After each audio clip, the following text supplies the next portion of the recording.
Mali po yung sinasabi ng mga kumokontra na walang budget ang PhilHealth. Meron po, napakalaki po ang in-approve na budget ng board ng PhilHealth. 284 billion po ang budget for 2025.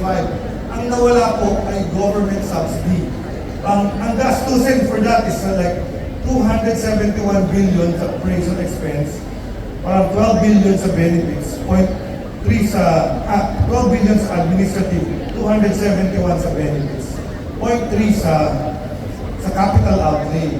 Sa 2024, 63% lang po ang utilization ng pera na inallocate ng pamahalaan para sa PhilHealth. Mababa yun, di ba?